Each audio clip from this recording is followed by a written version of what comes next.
At 16, my dad disowned me for my brother's lie. "You're a disgrace," he yelled. 2 weeks later, his pride shattered when he found out the truth. I was 16 when I learned how disposable I was in my own family. My name is Ethan, and I used to believe that I knew what it meant to be a family member. You grow up believing you can trust those around you. Your mother, father, and siblings. Even if things weren't always perfect, blood meant something. That family was there for you, even when the rest of the world was not. I wasn't completely naive, but I was unprepared for what happened that night and what followed. From the outside, we most likely appeared to be a typical family. Dad was a towering figure, loud, opinionated, and rather old school. He believed in tough love, though the love part was often optional. Mom was quieter, softer, and the one who kept everything together. She was constantly there to act as a barrier between Dad and the kids. My older brother Alex was 18 and could play everyone like a game of chess. And then there was me, 16 years old and rather average in most regards. I did not cause any trouble.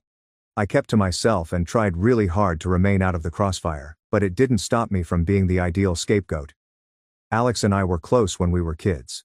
We battled like any other siblings, but we also built forts in the backyard, stayed up late chatting about video games, and even teamed up when our parents argued. However, around the time Alex reached adolescence and learned he could control people, things changed. He realized he could get away with almost anything as long as he told the appropriate narrative. And Dad, God, he ate it up. Alex could lie through his teeth and yet get a pat on the back, whereas I was interrogated for things I hadn't done. It started little. "There's a damaged lamp here and a lost charger there." Alex would say, "Ethan did it." That was it. No questioning, no opportunity to clarify. I'd get grounded or chastised, and Alex would smirk when no one was looking. I told Mom a few times, hoping she'd see through it, but all she did was sigh and encourage me to be the larger person.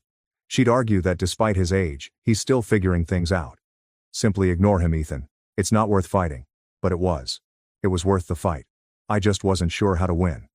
Things came to a climax in early October, just as the weather began to shift.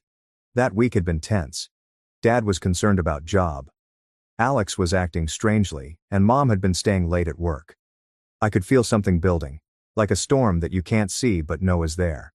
Then Friday happened.